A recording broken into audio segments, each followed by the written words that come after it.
Whoa, what? There's a con about bloodwetting?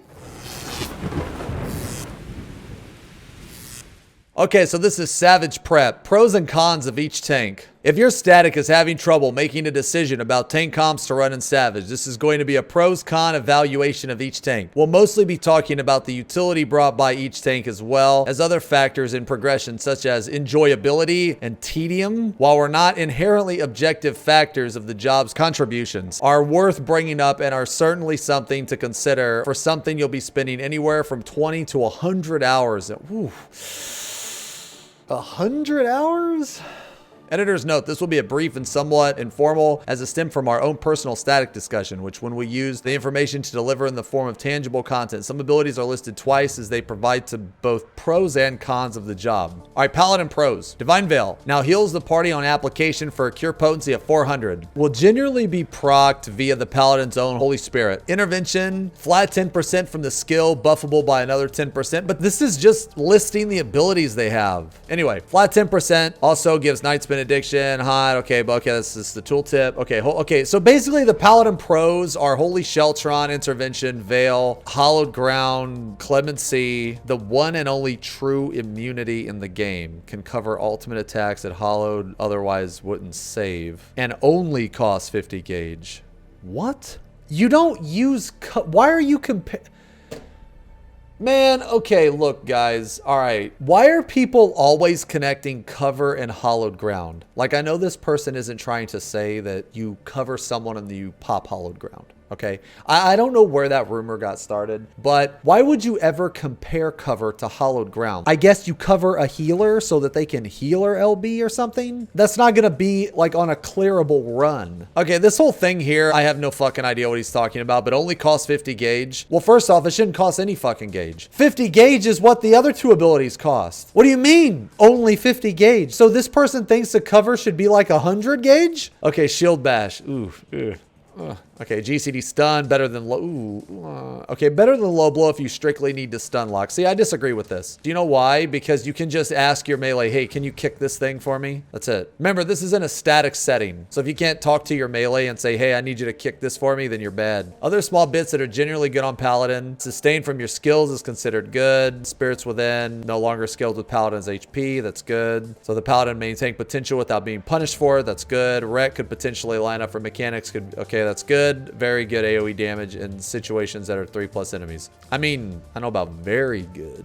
I don't know if I would call this a pros and cons. This is more like a tank comparison. Maybe my mentality on it is like a tank should have all of this shit. It would be like if you did a DPS pro and con and you're like, one of the pros about Reaper is that it has a damage buff. Well, yeah, no shit. It's a damage dealer. It should have a damage buff. That's just my mentality. I mean, the things that this person listed, I mean, they're good. I mean, it's true. It's not wrong with it. I think this is just some clickbait shit. So these are the pros. So I guess just every ability the Paladin has is a pro. This doesn't say anything though. Okay, so what are the cons? Low damage, TLDR wreck no longer buffs Confiteor, which makes your damage kind of...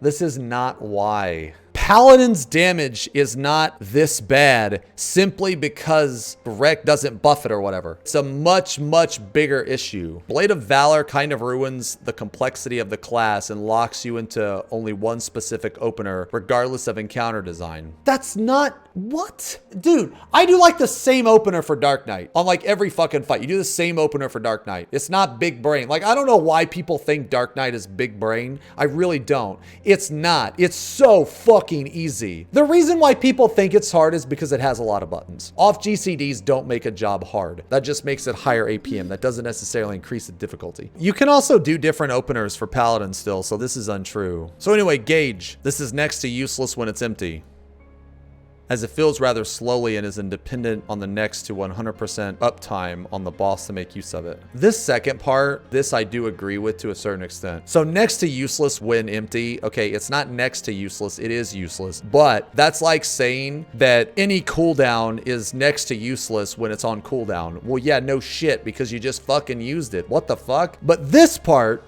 I do agree with to some extent, because when the boss jumps away and you're no longer able to auto attack, you can't fill your gauge, whereas the other tanks, their cooldown is not dependent on auto attacks. So like the boss is there or the boss is not there, it doesn't matter. Their cooldown's always ticking. Okay, Clemency. The skill is no longer buffed by Wreck, meaning the Paladin's solo heal capabilities for when things go south in Prague is basically dead. See, dude, I completely disagree with this, man. You can still heal people in fucking Prague. It's not basically dead. Paladin healing people is still a thing in Prague. It's just not as strong. While the skill is still overall strong skill for its kit, you're most likely better off just not using it outside of extreme emergencies. Okay, so then when it was affected by Wreck, would you just randomly Clemency somebody? Like, I don't understand this reasoning here. I don't understand this. I disagree with this. Anyway, Hollow Ground. The skill is great, only if encounter design allows for it. I agree. Otherwise, the skill is outclassed by every other tank invuln due to the cooldown of these skills. This right here is absolutely true. I agree with everything. Divine Veil, specifically needing the healer to cast a heal that is a spell and not an ability. To proc the skill makes this skill lose value already. This is true. Not to mention the Paladin itself doesn't gain the shield from the buff. That is also true. And Warrior's skill, known as Shake It Off, is strictly better. I agree with this too. Now, Veil did get a little better because you can proc it yourself. However, this situation does come up. -1 defensive cooldown due to Paladin's innate ability to potentially block any damage that it comes from. Regardless of any cooldowns, active or not, SC has deemed the class worthy to be down a defensive CD. This part is not true. Every other tank has some extra defensive that makes them more suited for taking a beating than the class with a shield. Okay, this is not true. The reason why Paladins are -1 cooldown is because they have 2 raid abilities. This has nothing to do with block. The reason why other tanks have a heal attached to their combo is to try to compensate for the fact that they can't block. So Paladin can block and parry. So that's why for the longest time, Paladin wasn't able to heal itself with its main combo, is because they could block. They had an extra defensive. Okay, Warrior Pros. Good damage. Inner Release, Inner Chaos, and Primal Rend allow for massive burst damage. Yeah, it's true. Great sustain. Equilibrium, Raw Intuition upgraded to Bloodwetting, and Thrill of Battle gives warriors an amazing health pool and very strong healing on multiple targets. I disagree with great sustain. It should be fantastic, amazing, spectacular, fucking insane sustain. The sustain drops in value a little bit while on single target, but it's still very good overall. That's true. Thrill of Battle, I mentioned above, but I figured I'd say something specifically to this skill. It raises warrior's HP by 20% and heals the warrior by the amount gained. It also has a convalescence effect added onto it while the skill is active, meaning the warrior specifically gets increased healing received from all sources. Doesn't buff Nascent Flash, Bloodwetting sustain, but it will buff Combo, Storm's Path, and Equilibrium. This is really good. Flash, party utility, slap on some party member, gain Nascent Glint for healing when the warrior executes a weapon skill, receive 10%. Also gives the buff. Okay, great for being off tank at the time for helping the healers heal one person. One thing that this person should have added here is that warrior's helper ability, because that's what Nascent Flash is, it's a helper ability. It's the only ability that also affects the tank itself. So like if you give another tank intervention, TBN, or Heart of Corundum, you don't actually help yourself, but the warrior also helps itself. So that's good to note, because in times where like both tanks are taking damage, its value is fucking insane. Equilibrium, incredibly strong self-heal, 1200 initial cure potency on a short cooldown. It gives you a region with 200 cure potency on top of that. I would have also added in here that it can crit, and it's absolutely ridiculous. Check it off. Shields the party 15%. Skill consumes Vengeance for all. Bloodwetting, Thrill. It increases shield by 2% per buff. It also heals party on application with a cure potency of 200. That should be 300. Home Gang. Most attacks cannot bring you below 1 HP. The best tank vuln in the game due to its very short cooldown. Also, it's 10 seconds in duration now. Yay. Does this person play a warrior? I feel like this person might play a fucking warrior. I agree with this. I think Home Gang is the best in the game. Cons. Most of these are more or less personal cons and aren't exactly a reason to detour from using the class. Boring? What the fuck? Outside of openers and reopeners, the class is very boring, just pressing 1, 2, 3 and some defensives to help the party. Well, what the fuck do you do on Gunbreaker? If you're gonna go by this logic, then Gunbreaker is the fucking most boring shit. Because the only thing that you do on Gunbreaker is you have your 1-minute burst and then you spend the whole next 50 seconds building up 3 cartridges. Okay, you get 1 ammo combo in there. And if we're going by this logic, then Dark Knight's even more boring because you literally just hit 1, 2, 3. Okay, anyway, Bloodwetting. Whoa, what? There's a con about Bloodwetting? This skill is great and garbage at the same time. A mixed bag, if you will. The sustain it gives is great, only if there are a lot of enemies. If there's one enemy, what the fuck? This has 20% mitigation and also a shield. Do you know how to read abilities? I thought you were a warrior simp. Are you fucking kidding me? You're just seeing the tip of the iceberg, brother. The sustain's just the tip. That's not even all the shit underneath the water. Also, not sure if it's an oversight, but skill. Okay, he does crit. Oh, do not crit the heal from Bloodwetting. While Inner Chaos, Gaddock Cyclone, Primal Rend do always crit. This applies to Flash too, but I'm not really going to add that as a con. Is there... What? Whoa. The fact that you can force proc a crit heal at all is a huge benefit. What the fuck? This person's mentality is like, no. It's bad because you can't do it during inner release. Dude, it's already ridiculously good. It's already ridiculously good. I don't agree with this at all. Complaining that inner release doesn't crit your heals is just ridiculous. We should be lucky that fucking these abilities do. Okay, HP fluctuating. Thrill of Battle can be a weird skill. Any AoE that would bring you to 1 HP could potentially kill a warrior with unlucky snapshotting. Okay, that's true. This also applies to Protraction on Scholar, but I think it's a bit more control in a vacuum. I don't know if that's a con. It's so rare when this happens. Okay, so this person is right. Sometimes in rare cases, like with HP abilities that like bring you to 1, sometimes it does happen. But he didn't mention the benefit to this either. You can use Thrill on yourself for the heal and then click it off. So let's say you have like 90% HP and then you use Thrill, but you click off Thrill. Well, now you're full HP. See, he didn't mention that. This is a get good. This is a player error. This isn't an error of the skill. This is a player error. See, this is why tanking on warrior is harder than other jobs, because warriors tank in different ways. It's just not all mitigation. They have mitigation, they have shielding, and they have healing, and their abilities work with each other. It's harder, Copium. He's simping again, chat. Primal Rend. The only real downside to this skill is that it's a gap closer, meaning if you're ever bound in place, you can't use this. Oh, I thought he was going to talk about how like you're locked in place. I don't think this is a downside. This has never came up. I mean, I know he mentioned Zodiark, but what are you, locked in place for like 5 seconds at most? No, Primal Rend being a gap closer, the way it's designed is amazing because you can actually run away from the boss and still get full uptime. You can run out and then hit that GCD and fucking monkey flip your way in. And another thing is it has 30 seconds. I think this is just another get good. Gauge. This ties into the boring aspect, but you use the gauge to press Fell Cleave. That's it. No other interaction with the class. Okay, this I actually agree with. I do agree with this. And the reason why is because Warrior used to be super fun because the higher your gauge was, the more natural crit you possessed. So like if you had 10 gauge, your crit went up by 1%. Okay, let's see. Inner Chaos, Inner Cyclone. The skill is acquired after using Infuriate and transforms your Fell Cleave Decimate to these skills. If these skills are used within an inner release window, they will consume inner release stacks. Very bad design